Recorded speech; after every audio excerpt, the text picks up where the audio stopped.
नमस्कार साथियों, मैं असगर खान स्वागत करता हूं आप सभी का असगर जी के ऑफिशियल यूट्यूब चैनल में। साथियों, 12 जनवरी 2026 का करंट अफेयर सुबह 7 बजे सभी साथियों देखना ना भूलें।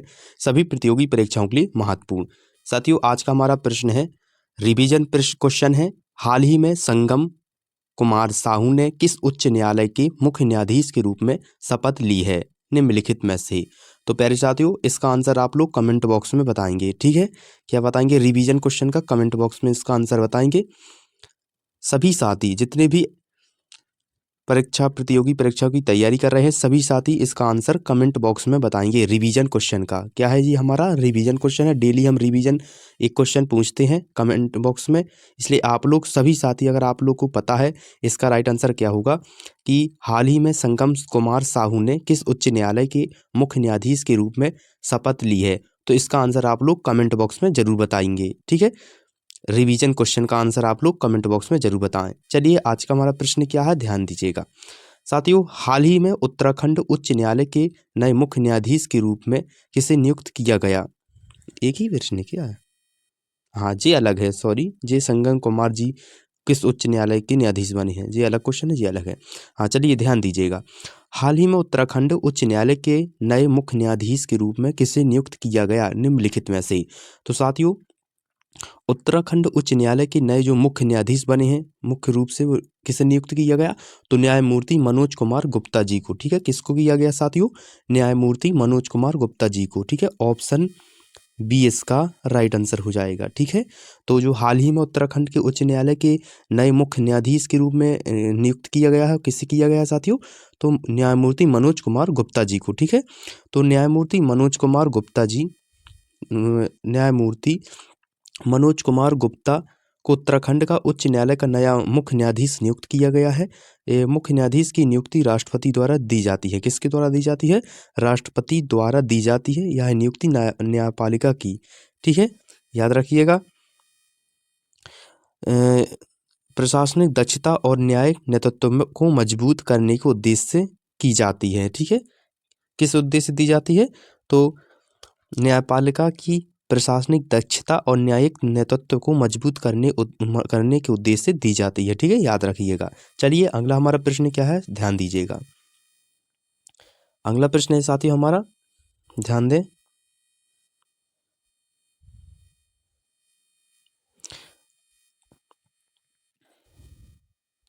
अगला प्रश्न है साथियों हमारा, डैमनेशन और सैटन टैंगो जैसी फिल्मों के लिए प्रसिद्ध हैरेरियन निर्देशक बेला टार का हाल ही में निधन हो गया है। उनकी आयु कितनी थी? तो साथियों, डैमनेशन और सैटन टैंगो जैसी फिल्मों के लिए प्रसिद्ध है हंगेरियन निर्देशक बेला टार का हाल ही में निधन हो गया है। उनकी आयु कितनी थी? तो साथियों, उनकी आयु थी 70 वर्ष, यानी कि ऑप्शन सी इसका राइट आंसर हो जाएगा। ठीक है, 70 वर्ष। तो है हंगेरियन निर्देशक बेला टार का हाल ही में निधन हो गया है। उनकी जो आयु थी वो 70 वर्ष की थी, याद रखिएगा। ठीक है साथियों, ऑप्शन सी इसका राइट आंसर हो जाएगा। ठीक है, तो हंगेरियन सिनेमा के दिग्गज निर्देशक थे। वो क्या थे? निर्देशक थे, फिल्म के, सिनेमा के दिग्गज निर्देशक थे। बेला टार अपनी धीमी गति वाले यथार्थवादी और दार्शनिक सिनेमा के लिए प्रसिद्ध थे। किसके लिए प्रसिद्ध थे? यथार्थवादी और दार्शनिक सिनेमा के लिए प्रसिद्ध थे। सैन टैंगो उनकी सबसे चर्चित फिल्म मानी जाती है। उनके निधन से विश्व सिनेमा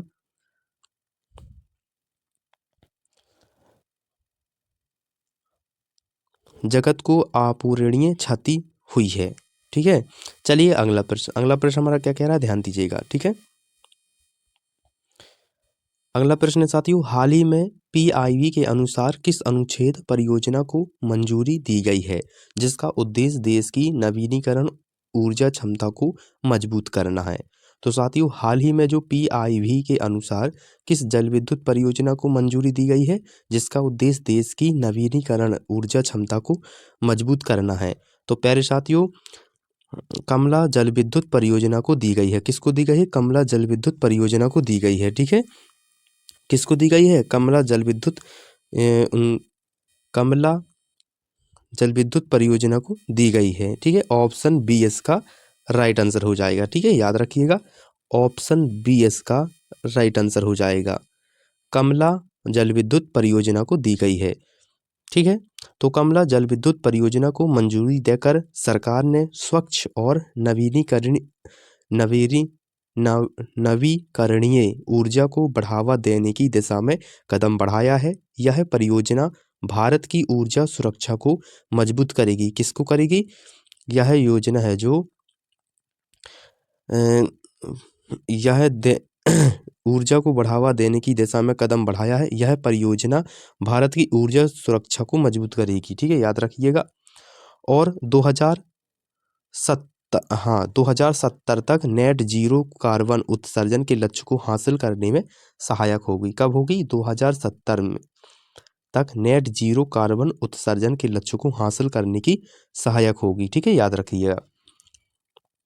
चलिए अगला प्रश्न हमारा क्या है साथियों, ध्यान दीजिएगा, मोस्ट इंपोर्टेंट प्रश्न है साथियों। ठीक है साथियों, अगर आज का सेशन अच्छा लगे आप लोग को तो वीडियो को लाइक कर दीजिएगा, चैनल को सब्सक्राइब कर दें और दोस्तों के साथ वीडियो को शेयर कर दीजिएगा। ठीक है, चलिए ध्यान दें साथियों, ध्यान दीजिएगा साथियों। हाल ही में गांधीनगर में कैंसर की प्रारंभिक पहचान के उद्देश्य से कैंसर औषधि वैन आशा वैन का उद्घाटन किसने किया? निम्नलिखित में से।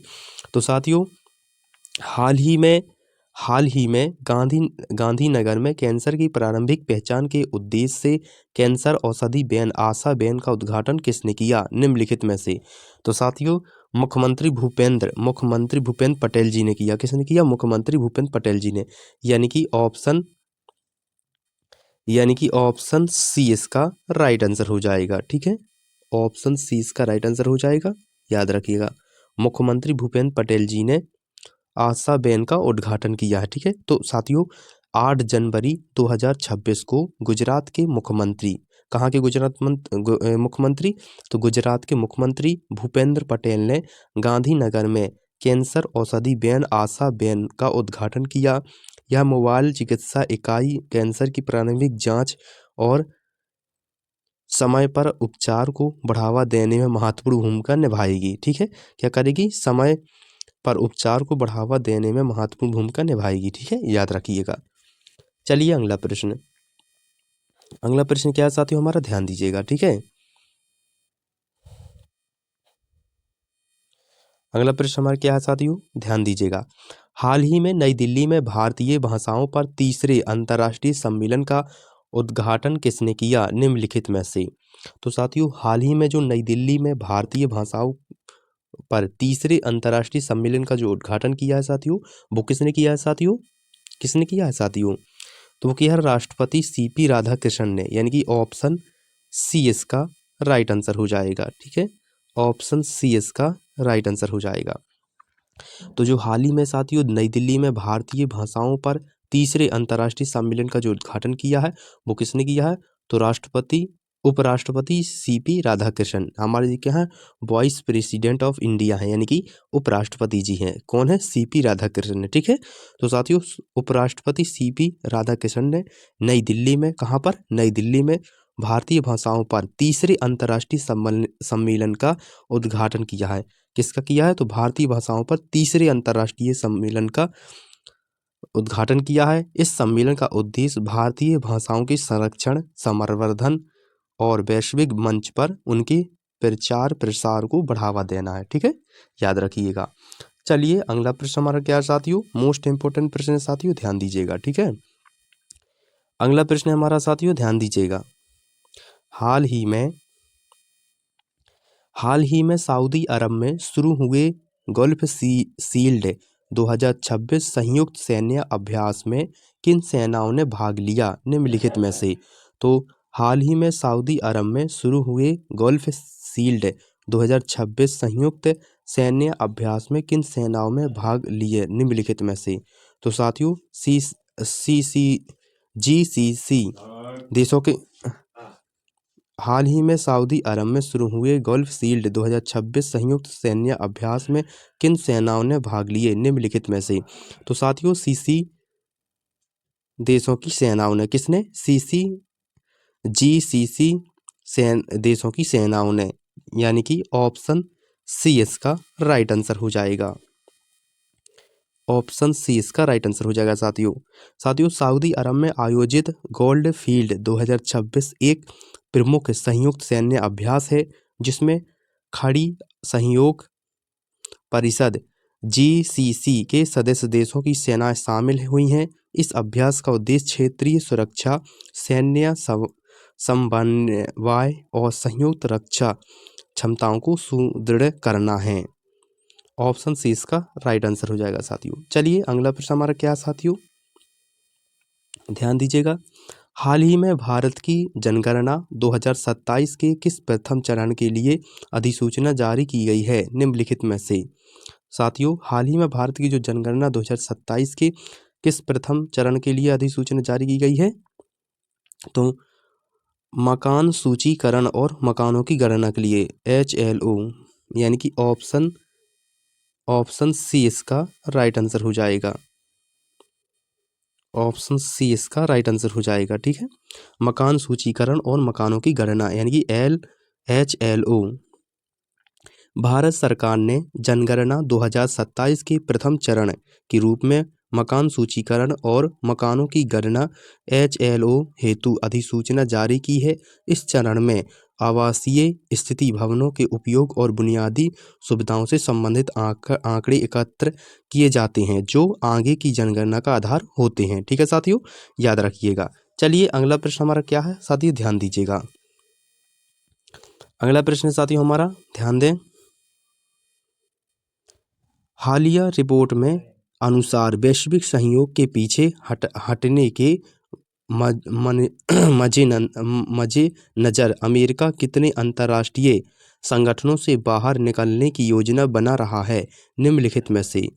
तो साथियों, हालिया रिपोर्ट के अनुसार वैश्विक सहयोग के पीछे हटने के मजे नज़र अमेरिका कितने अंतर्राष्ट्रीय संगठनों से बाहर निकलने की योजना बना रहा है साथियों, तो 66। कितने? 66, यानी कि ऑप्शन डी इसका राइट आंसर हो जाएगा। ठीक है, ऑप्शन डी इसका राइट आंसर हो जाएगा 66, याद रखिएगा 66। ठीक है, तो डोनाल्ड ट्रंप की नीतियों के प्रभाव में अमेरिका वैश्विक सहयोग से दूरी बनाते हुए लगभग 66 अंतर्राष्ट्रीय संगठनों से बाहर निकलने की तैयारी कर रहा है। यह कदम बहुपक्षीय व्यवस्था, अंतर्राष्ट्रीय कूटनीति और वैश्विक शासन संरचना पर गहरा प्रभाव डाल सकता है। चलिए अगला प्रश्न हमारा क्या है साथियों, ध्यान दीजिएगा। ठीक है, अगला प्रश्न है साथियों, भारत की पहली पूर्णतः कागजी रहित यानी कि पेपरलेस जिला न्यायपालिका का उद्घाटन 6 जनवरी 2026 को कहाँ किया गया निम्नलिखित में से। तो साथियों, भारत की जो पहली पूर्णतः कागजी रहित जिला न्यायपालिका का जो उद्घाटन है वो 6 जनवरी 2026 को कहाँ किया गया निम्नलिखित में से। तो कलपेट्टा वायनाड यानी केरल में, कलपेट्टा वायनाड केरल में, यानी कि ऑप्शन सी इसका राइट आंसर हो जाएगा। ठीक है, क्या हो जाएगा साथियों, ऑप्शन सी इसका राइट आंसर हो जाएगा, कलपेट्टा वायनाड केरल में। ठीक है, तो साथियों, भारत के मुख्य न्यायाधीश CJI सूर्यकांत ने 6 जनवरी 2026 को केरल के वायनाड जिले में, किसने? भारत के मुख्य न्यायाधीश CJI यानी कि सूर्यकांत जी ने 6 जनवरी 2026 को केरल के वायनाड जिले के कलपेट्टा में देश की पहली पूर्णतः कागजी रहित जिला न्यायपालिका का उद्घाटन किया है। यह पहल कोर्ट प्रणाली, डिजिटल न्याय और त्वरित न्याय वितरण की दिशा में एक ऐतिहासिक कदम है। ठीक है, डिजिटल कोर्ट प्रणाली, डिजिटल न्याय और त्वरित न्याय वितरण की दिशा में एक ऐतिहासिक कदम है। ठीक है साथियों, चलिए अगला प्रश्न साथियों, लास्ट प्रश्न है, ध्यान दीजिएगा। ठीक है, मोस्ट इंपोर्टेंट प्रश्न, ध्यान दीजिएगा। हाल ही में 8 जनवरी 2026 को पंखुड़ी पोर्टल का शुभारंभ किस केंद्रीय मंत्री ने किया निम्नलिखित में से। तो साथियों, हाल ही में जो 8 जनवरी 2026 को पंखुड़ी पोर्टल का जो शुभारंभ किया है वो किस मंत्री जी ने किया है निम्नलिखित में से। तो अन्नापूर्ण देवी जी ने। ठीक है, किसने किया? अन्नापूर्ण देवी जी, यानी कि ऑप्शन सी इसका राइट आंसर हो जाएगा। ठीक है, ऑप्शन सी इसका राइट आंसर हो जाएगा। हाल ही में जो 8 जनवरी 2026 पंखुड़ी पोर्टल का शुभारंभ किया है वो किस मंत्री ने किया है? तो अन्नपूर्ण देवी जी ने, याद रखिएगा। ठीक है। केंद्रीय महिला एवं बाल विकास मंत्री श्रीमती कौन है? केंद्रीय महिला एवं बाल विकास मंत्री श्रीमती अन्नपूर्ण देवी ने 8 जनवरी 2026 को पंखुड़ी पोर्टल का शुभारंभ किया है। कब किया है? 8 जनवरी 2026 को पंखुड़ी पोर्टल का शुभारंभ किया है।